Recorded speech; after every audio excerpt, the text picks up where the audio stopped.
Good afternoon and welcome to America's Home Cooking. And I forgot my jars outside. I'll be right back. Okay, back to it. I'm going to read something because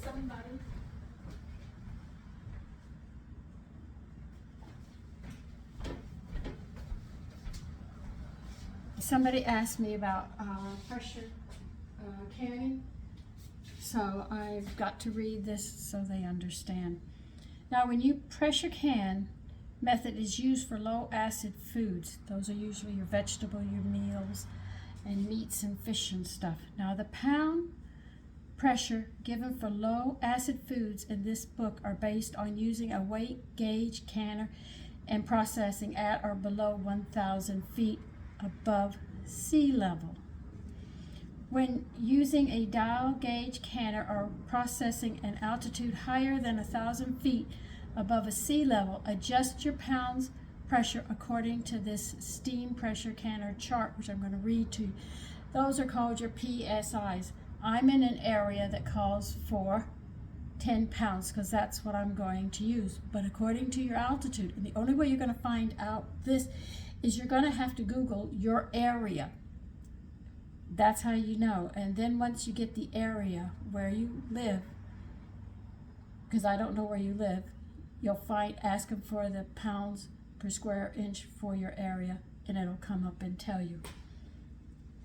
Okay? Because once you know that, you've got it. So if it's 0 to 1,000, the weight gauge is 10, the dial will be 11.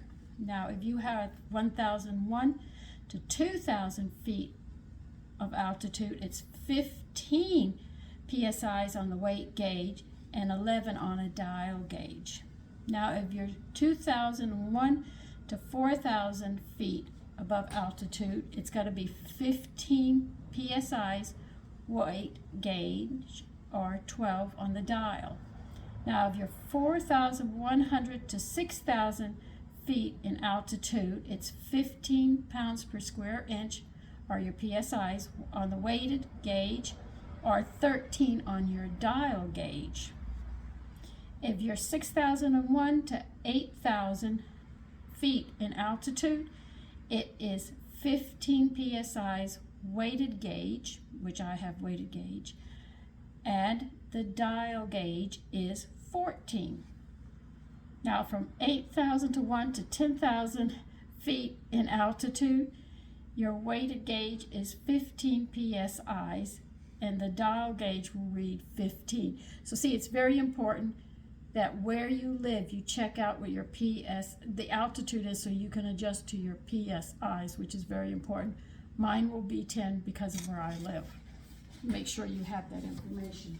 Now, that was for a woman who's asking me how to do pressure canning. Now, in pressure canning, so there's going to be a little bit of talking, and for those of you that already know, I do apologize, but this lady did ask, and I don't want to leave her in the dark. Now, when you pressure can, you're going to have a tray. Usually when you buy a pressure canner, you can stack on top of each other as long as they fit in. On a water bath, you cannot, but on a pressure canner, you can do that, have 2 or 3 trays according to how big yours is. I can stack one tray on top of this one, and then that's it. That's all I can do. All right, now, I have an all-American, and they require 3 inches of water, which I know, and I have learned, which is 6 quarts, which will get me there. So I'm going to fill up my measuring cup. I've done it enough times, I just fill the measuring cup up now. So if you have an all-American, you have to read what is the water level you have to have in there before you start.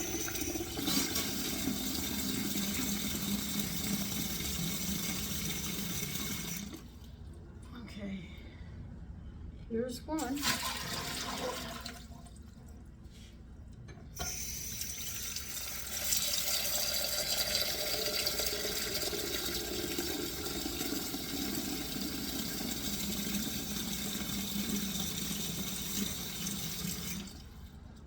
And what am I canning? I'm going to can that chicken stock that we talked about in the last video.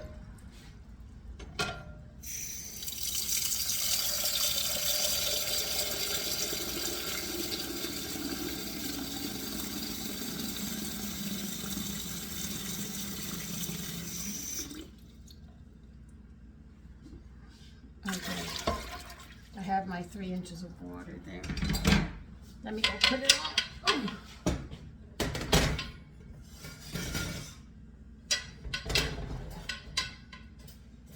Pull that back, get that away.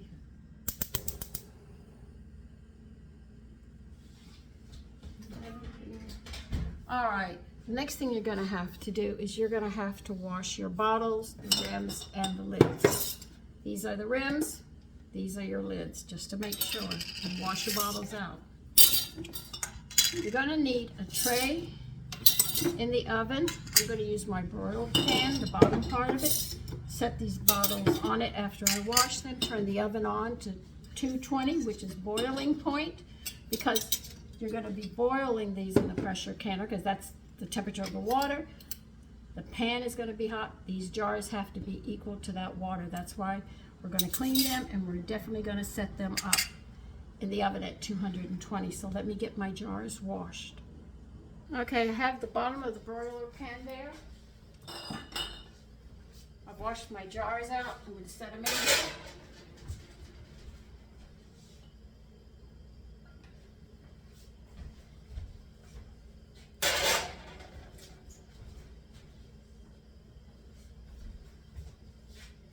Just like that, and you set them back. Turn your oven to 220. That's boiling point. Always remember that. The jars have to be at that point.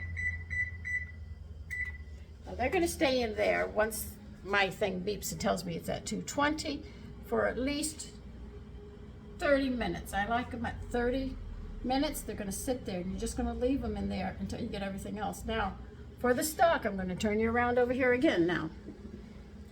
My stock was very concentrated, so the amount of stock that I made, I put equal amounts of cold water into it to dilute it some, because it's still going to be very concentrated, but it won't be as concentrated. And I'm going to turn this on, and we're going to start heating this up. We've already got our pressure canner heating up, and I'm going to get this going. So by the time these are heated up, I'll have this hot and this hot.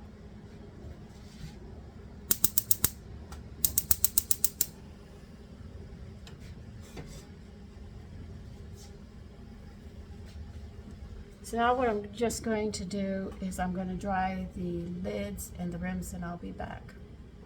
Okay, I got those dry. Now, because I have an All-American, I have a beveled edge.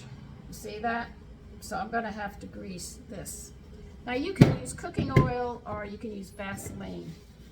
I'm going to use Vaseline because I use a lot of my cooking oil for other things. So I'm going to rub it down.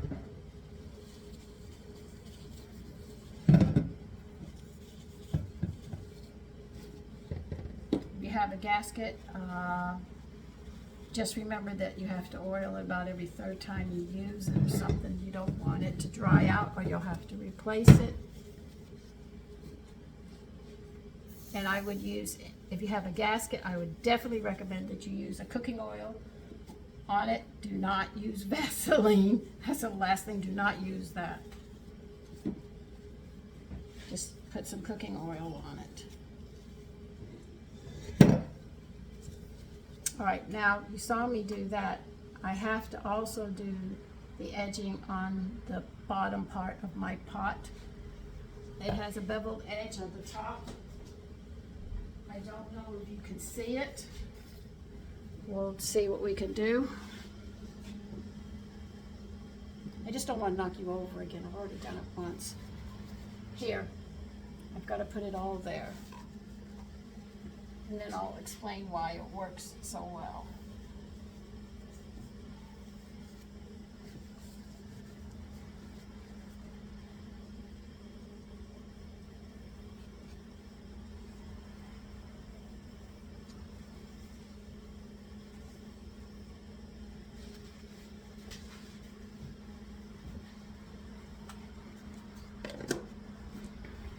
Now, pots are like this coming up to the top, right?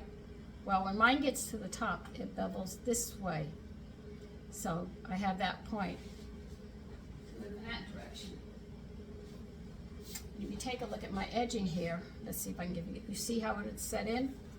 Right here, it sets into it and then comes to the edge there. So they interlock together, so you don't need a gasket on this one. It is the gasket, and it seals up as long as you know, close your pot up properly.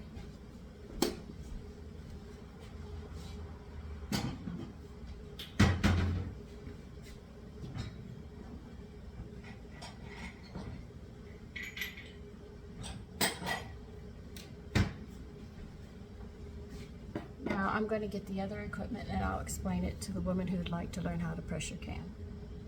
Okay, this is a debubbler.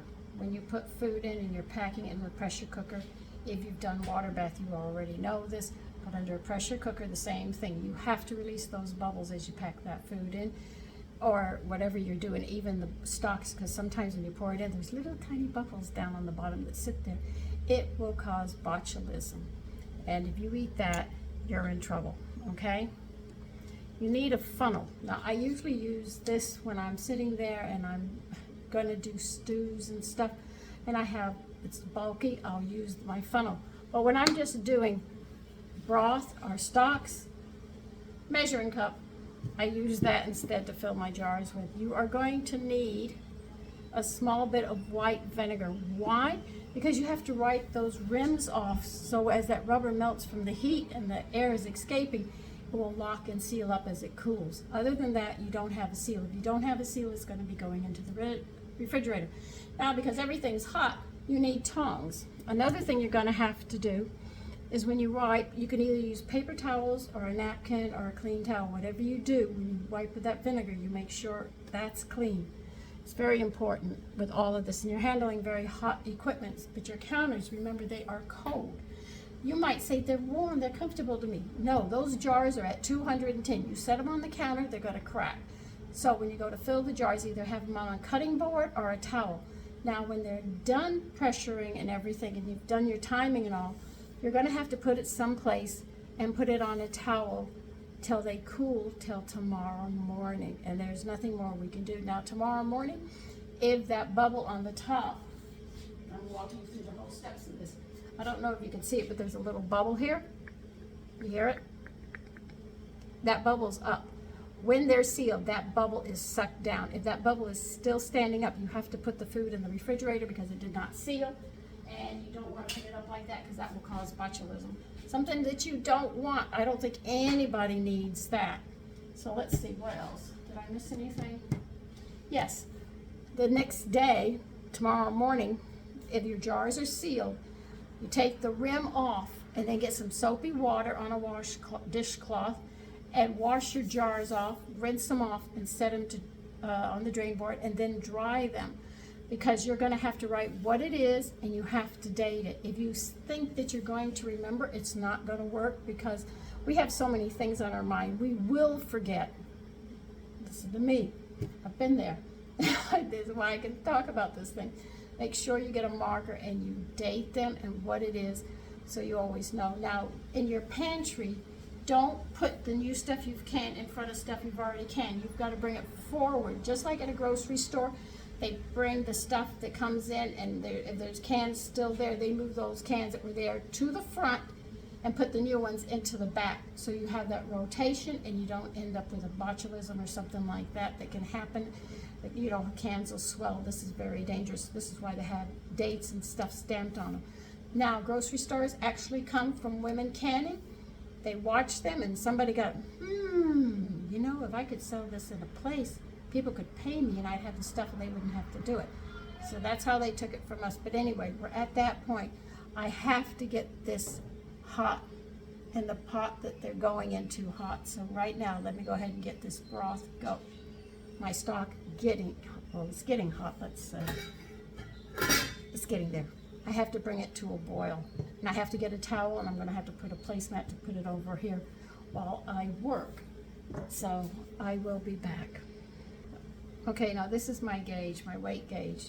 On this side it has 5, 10, 15 pounds. So you have the 3 weights here on it. According to what your area goes, you put it on. I'm going to have it on the 10 like this. When I put it on, it'll be like that. So that's it until that boils and those get hot and that's getting hot. Okay, I'm going to take my jars out now. Everything is hot.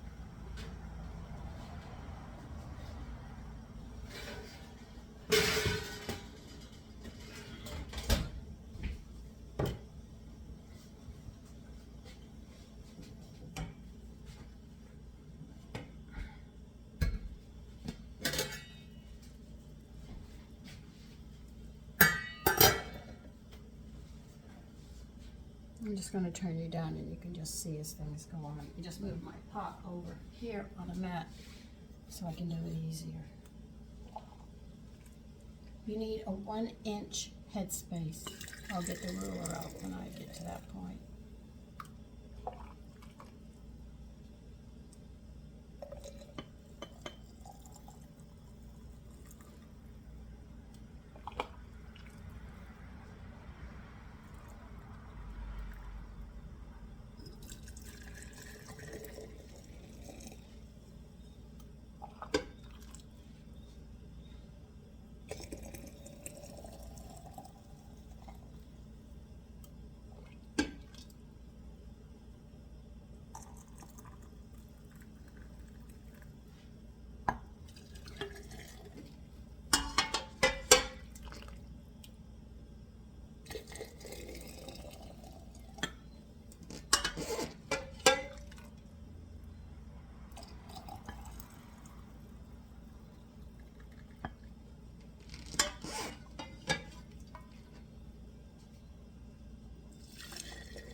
See.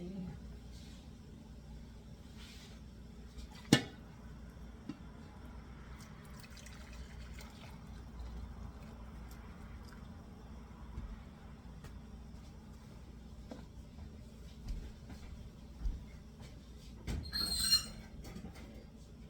I have it on the table. Get everything out. I can't remember where I put it. All right. You say a 1-inch headspace, that's what we're going to give them.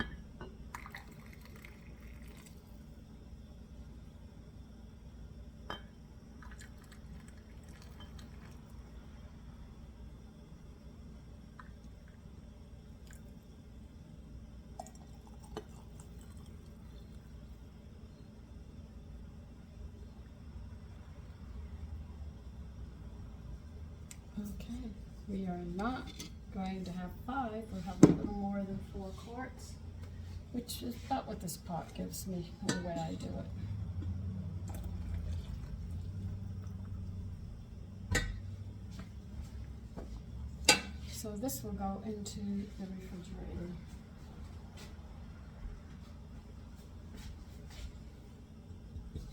I've got to move something, hold on a minute. I have to move this pot to the front, so it'll be easier for me to work with.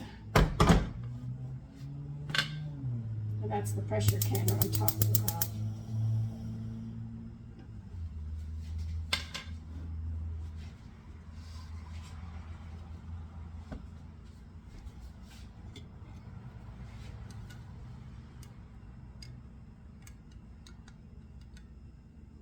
This is the debubbling that we're doing, just making sure that there's no bubbles down on the bottom and let them come up, because you don't want to develop botulism and kill your family, as they would say.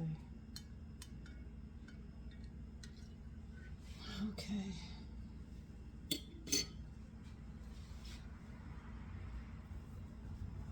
Now these, we're only going to pressure can for 25 minutes. If you have pint jars, it's only 20 minutes.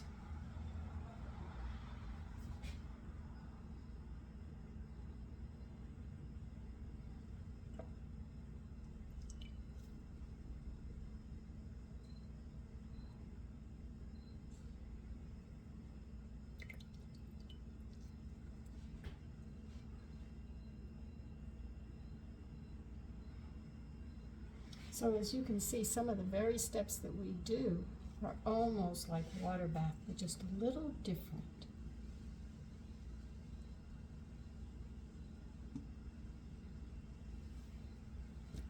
Take your vinegar, throw it into the water.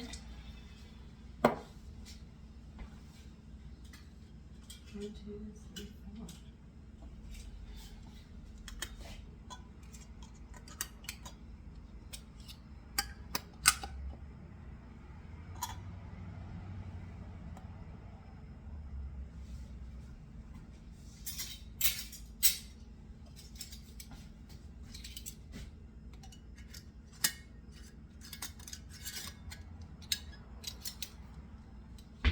Finger tight and it's very hot.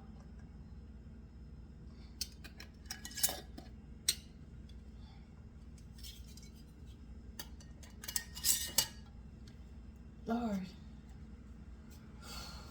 I have any fingers left from it.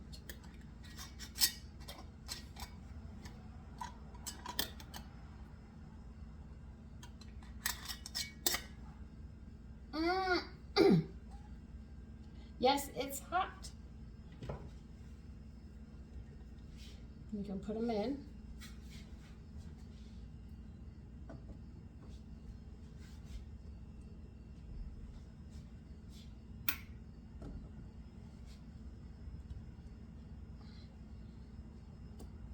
Then I'll be able to start cooking because those dishes actually asked for chicken stock. I thought, oh God, I gotta make some. Okay, let me get this over here. This in here.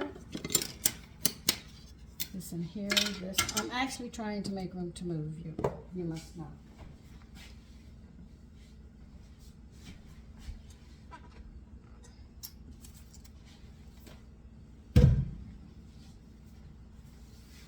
Keep your feet clean.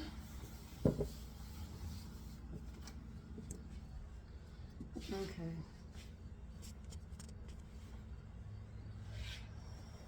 I'm going to turn this on high and get this lid on.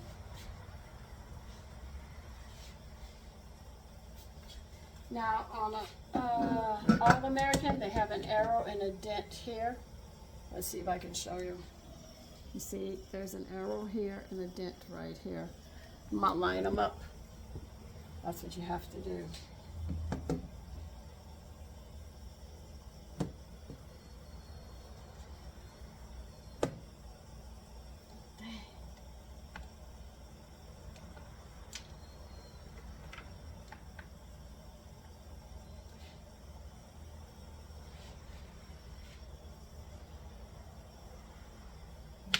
Pretty much. I mean, I'm never an exact person.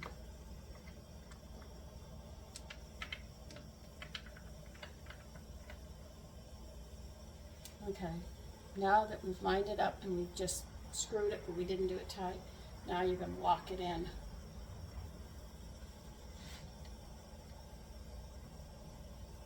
Okay, you have it on high. What we have to wait for is for steam to come through this little vent. I'll get you closer so you can see. This little vent. When it vents steadily for 10 minutes, then we're going to put our weight on it. And remember, I'm at the 10 pounds, so that's what I'm going to use. Then we'll move to the dial on the side to register the pressure so you know what you're looking at. All right, so it's a pause right now. Okay, you see that venting? I'm going to clock it 10 minutes. And then I'm going to put the weight on it, all right? Okay, it's been 10 minutes. So I'm going to put my weight on. All right? Now, let's see if I can get you over here without making a mess. Now, over here is a gauge. You see it right here? I have to get it up to 10 pounds. And then I will adjust the heat to hold it at 10 pounds, and we will be cooking this for 25 minutes. Now, if you have pint jars, that is going to be 20 minutes. And what am I doing right now? I'm making Dijon mustard. I said you guys could yell at me tomorrow if I don't do this today, so I am going out of my way to make sure I get this done. I've been saying it for a week and I have not gotten to it yet. So I'm doing that.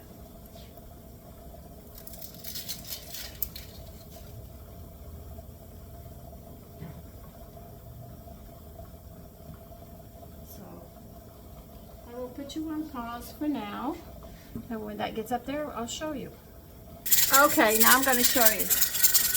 My gauge is here at 10, a little over 10. I'm going to turn the heat and control it and hold it for 10 for 25 minutes. And then that will be done. Okay, I've turned it off. It's been the 25 minutes. There's no reason to touch this. Now what we're going to have to do is wait for this gauge here to go back down to 0. When it goes down to 0, you're going to take this off and let it vent 5 minutes. When all that's done, then you can open this up. But don't open it up before then. This is under pressure. If you do, you're going to get hurt. Another thing is when you open it, open the lid away from you because you will get burnt. I actually know I got burnt. So that's what you're going to do now. And then you take your jars out and just set them on the table. That is how the pressure canner works. You first have to get the pressure back down to 0. Then at 0, take this vent and let it vent 5 minutes. Open the lid, leave it 5 minutes, and move your jars to a towel. So listen, you take care and have a great day.